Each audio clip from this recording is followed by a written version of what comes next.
మహిళలకు అన్నింటా సమాన హక్కు కల్పించిన ఏకైక ప్రభుత్వం తెలుగుదేశం పార్టీయేనని మాజీ మంత్రి డాక్టర్ పొంగూరు నారాయణ అన్నారు. అంతర్జాతీయ మహిళా దినోత్సవాన్ని పురస్కరించుకుని టీడీపీ పార్లమెంటరీ జిల్లా అధ్యక్షులు అబ్దుల్ అజీజ్తో పాటు మహిళా నేతలతో కలిసి నెల్లూరు జిల్లా టీడీపీ కార్యాలయంలో ఘనంగా వేడుకలు నిర్వహించారు.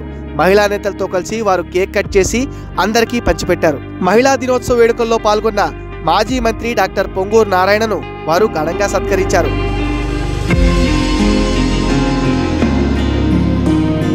ఈ సందర్భంగా మాజీ మంత్రి డాక్టర్ పొంగూరు నారాయణ మాట్లాడుతూ అంతర్జాతీయ మహిళా దినోత్సవం సందర్భంగా మహిళలందరికీ శుభాకాంక్షలు తెలియజేశారు. గతంలో పరిశ్రమల్లో పనిచేసే మహిళలు అనేక ఇబ్బందులు పడేవారు. టైమింగు, సెక్యూరిటీ వసతులు లేక అవస్థలు పడ్డారని తెలిపారు.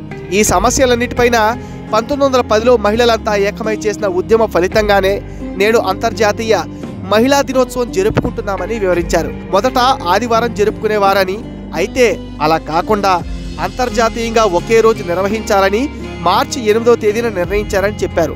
ఆంధ్రప్రదేశ్లో ఎన్టీ రామారావు, నారా చంద్రబాబు నాయుడు మహిళలకే అధిక ప్రాధాన్యత ఇచ్చారన్నారు. మహిళా అభ్యుదయం జరిగితేనే రాష్ట్రం డెవలప్ అవుతుందని టీడీపీ ప్రభుత్వం నమ్ముతుందని తెలిపారు.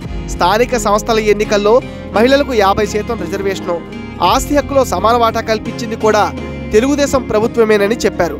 మహిళా సమస్యలను చట్టసభల్లో వినిపించే అవకాశం కల్పించినందుకు టీడీపీ పాలనలో ప్రాధాన్యత ఇచ్చామన్నారు. మహిళలను ఆర్థికంగా బలోపేతం చేసేందుకు 88 లక్షల పొదుపు గ్రూపులను ఏర్పాటు చేయించి వారి ఆర్థిక స్వావలంబనకు కృషి చేసింది కూడా టీడీపీ ప్రభుత్వమేనని గుర్తు చేశారు. రానున్న ఎన్నికల్లో టీడీపీ ప్రభుత్వం అధికారంలోకి వచ్చాక మహిళలకు మరిన్ని అభ్యున్నత సంక్షేమ పథకాలను ప్రవేశపెట్టి వారికి అగ్రతాంబూలం అందజేస్తామని హామీ ఇచ్చారు. ఖచ్చితంగా 2024 తెలుగుదేశం ప్రభుత్వం వస్తుంది.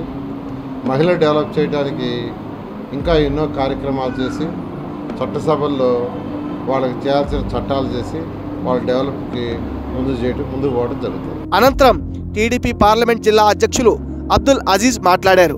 నేడు మహిళలు అన్ని రంగాల్లోనూ ముందుండడం సంతోషకరమన్నారు. కుటుంబ భారంతో పాటు ఉద్యోగ బాధ్యతలను సమానంగా తీసుకురాగలిగే మహోన్నత వ్యక్తి మహిళ మాత్రమేనని తెలిపారు. చదువుల్లో ఆడబిడ్డలకు ప్రాధాన్యత ఇవ్వాలని సూచించారు. ప్రస్తుత పరిస్థితుల్లో మహిళలు రాజకీయాల్లోకి రావాల్సిన అవసరం ఎంతైనా ఉందని పిలుపునిచ్చారు. టీడీపీ ప్రభుత్వంలో మహిళలను అన్ని విధాలుగా ఆదుకునేందుకు అవకాశం కల్పించామని చెప్పారు.